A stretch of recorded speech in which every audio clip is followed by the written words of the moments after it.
All right, boys and girls, we are continuing with our Charles McGee paper sculpture. So materials that you are going to need today. We're definitely going to need glue. So I'm going to put that, I have a little tray on the side of my work area. You may or may not want to use a pencil. So if you're using a pencil, you should have an eraser, you should have your pencil sharpener, all that good stuff, right? You may want to use either the black marker, you know what, or a black crayon, or the other black marker. This one's a little wider. Some people, their marker dried out. I don't know what to tell you. At this point in the year, if you need to replace materials, I would recommend going to someplace like Walmart and picking up some markers and crayons and stuff, or glue, because sometimes we go through these things. Scissors, these are my scissors, and they're different from your scissors because you should have kid-safe scissors. All right, so let's find our project.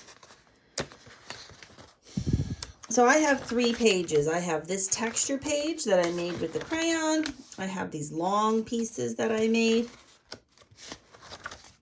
I have these, and I have this. So all of these. So the first thing I'm going to do, I'm going to take my scissors, and I'm actually going to cut these out. Like what I would recommend, flop the book like this,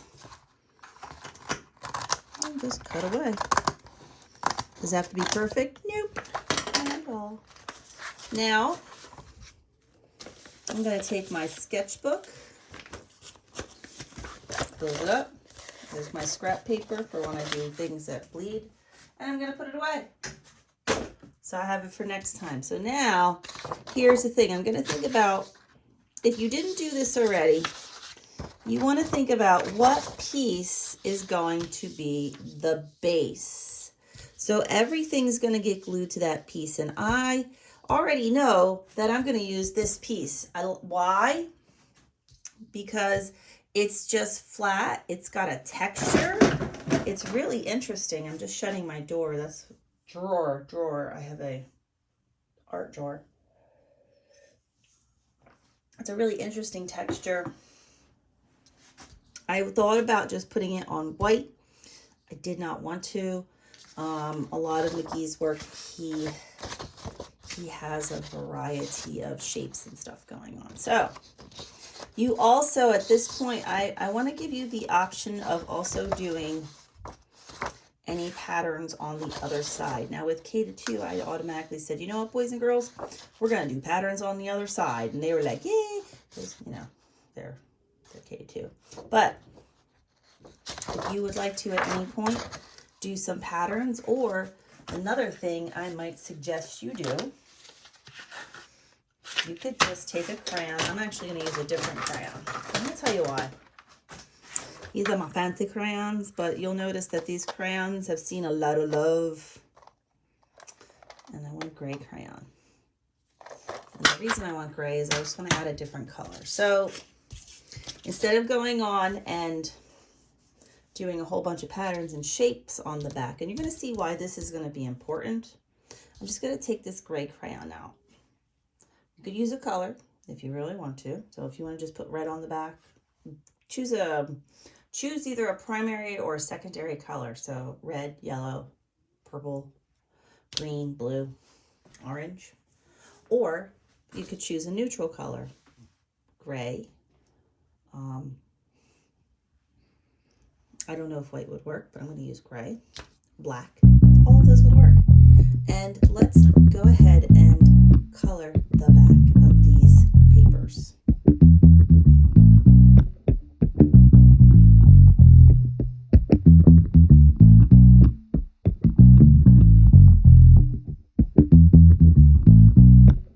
All right, boys and girls, so what I've done is I colored the back with gray crayon, because I have one. If you don't have one, that's okay. You could just do black lighter. It's okay. Or you could use a pencil. You know, you could be really creative there. Though it can get kind of messy. Or a colored pencil would work if you have a gray colored pencil. I colored this one with a black crayon, and I got it from these are my older crayons. I like to use those, and I actually took the paper off of this crayon because I just felt bad opening this pack up. These are pretty new, and I want to keep them pointy. I'm crazy like that. I wouldn't necessarily recommend using markers on the back because it'll dry your markers out. Now, I left this one white. It's part of my master plan. What is my master plan? All right. So, this is my base. Everything gets glued to the base. First thing I'm going to do is cut strips. So, I'm going to cut some shapes out. And this one, I specifically, look how these shapes all go long. These are going to be long shapes. All right, so I have a bunch of long shapes. These are going to come in handy. I'm going to do a variety. Now these, I'm going to just wing it, man. I am just going to cut different shapes that I think might work with my sculpture. So this is where you can get a little creative. You do not need to do the exact same. There's a couple people like, and mine didn't turn out like yours. Well, of course not. You're not me. So, and that's fine. And there's nothing wrong with that. And this is where you get to experiment and try new things and kind of put your whole play on it. So I'm going to cut these out, and I'm going to cut some thicker shapes, and I'm going to cut some smaller shapes, but I'm going to make some different shapes. All right, so I have a variety of crazy shapes. So now we're going to layer. So here is my base. So I'm going to start with some of the bigger pieces, and I want to figure out how I want them to lay. We have a couple choices. One choice is you can just cut the shape. And I'm going to make organic shapes. He does a lot of these curvy shapes, even though he uses lines and circles and stuff. And you can plop that right in there, and then you want to make some layers. So then there's like this shape. So you're going to do something crazy. So I'm going to fold the edge here. So this is like a little foot. And then you can go, okay, so hear me out. So I can glue this down somewhere and it will stand off the paper. So anything that's flat, this doesn't make it, this is not making it a sculpture, but it's kind of making a base. But if I was to, and I am going to do it, it just makes it way more interesting. I'm going to make feet. I don't know how many of you actually did the paper sculptures with me many years ago. I like to do that with kindergarten, but this is a skill. So this piece of paper, and you can adjust how much sticks off, and you just put the glue on the foot. And the nice part about this glue is it's purple, okay? So I'm not putting glue all over the whole thing. This is a foot. We're going to call this a foot too. Like that. Put my glue in. And figure out a place for this thing to live. I'll put one foot here. The trick is, the glue works pretty good. I'm not going to lie. You just got to get it to set up. So this is standing off of the page. I'm going to do the same thing over here. Glue on the foot. Now, it might be a little tricky if you use a lot of crayon. Crayon is made of wax. I don't know if you're aware of this, but wax is slippery. It's a slippery one. So since I have one in this corner, I'm going to put this one up here just because. Now, again, you have to think about where you want your pieces to end up. So I have 2 pieces here. I'm going to start making other pieces. And you also want to think about, well, where do you want these? You might have these going across and uniting things. So I'm going to keep going with my sculpture.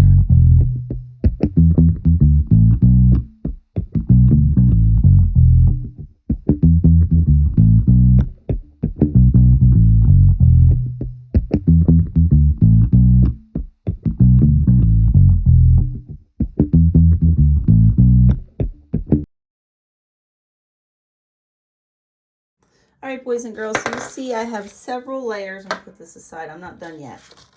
Of what's going on with my sculpture. So it actually comes out away from the paper. And that's what makes it the sculpture. So now you're thinking, well, Miss M, you did not use any, you know, I didn't use this piece either. I mean, how could I not? So any place that I think I want something, I can put something.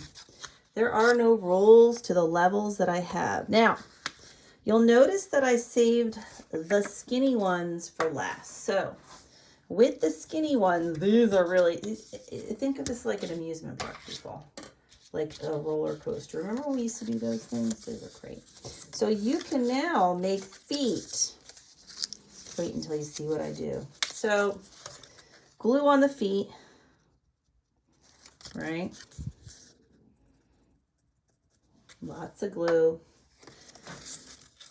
And you can have things come from one side of your picture and go to another. And look how much that stands out. You can also have twists and turns. And I highly recommend the twists and turns.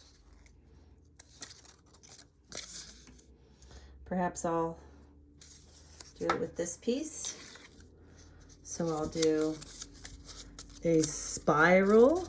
Ooh, that's cool. Right there in the middle. I mean, who doesn't like a good old-fashioned spiral? So you can now have more levels. That didn't quite stick the way I wanted it to. Just work with me here, kids. He doesn't want to. More glue. More glue! Give me more glue. Now this is part of what the problem is with having the crayon down, but wait, I have a solution. Just glue it to non-crayon paper and you should be fine. Or not. You got to hold it for a few seconds. 1, 2, 3. Bam! All right, so I'm going to finish this up. I'm going to add some other layers because I have these really cool pieces and I just feel like I should use these.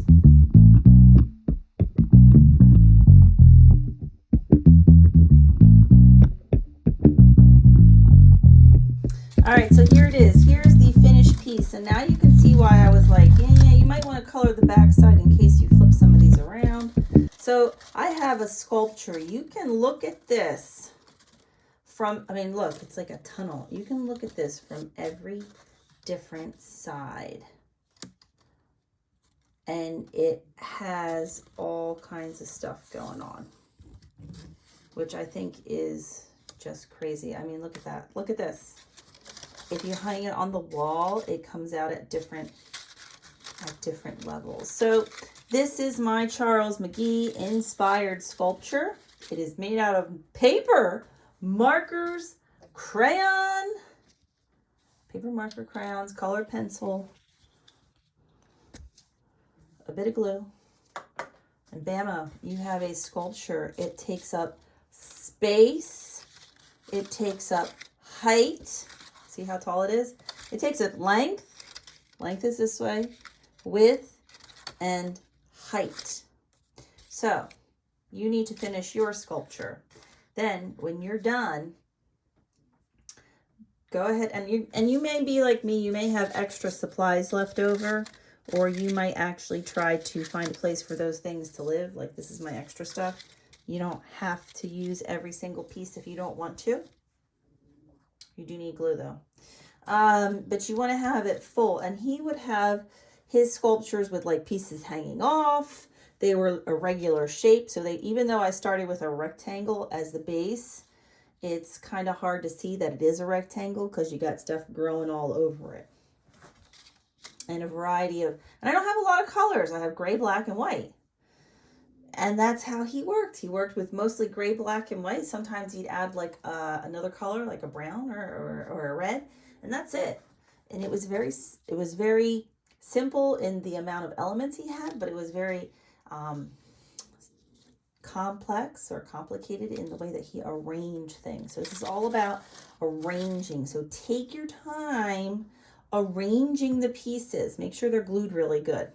That's the hard part. And then take pictures for me. Don't take one. Take like a picture looking down at it, then maybe flip it around as if you're looking into it. Maybe take from another angle, at least two or three, let's say three. Take 3 pictures of your Charles McGee sculpture so that I have a really good idea of how this turned out. Thank you, boys and girls. Don't forget, insert this into the assignment and make sure you turn it in on Google Classroom. Please turn in your work. Turn in your work. This is a big killer for me because I can't go through 200 and some students and figure out who actually inserted it and then accidentally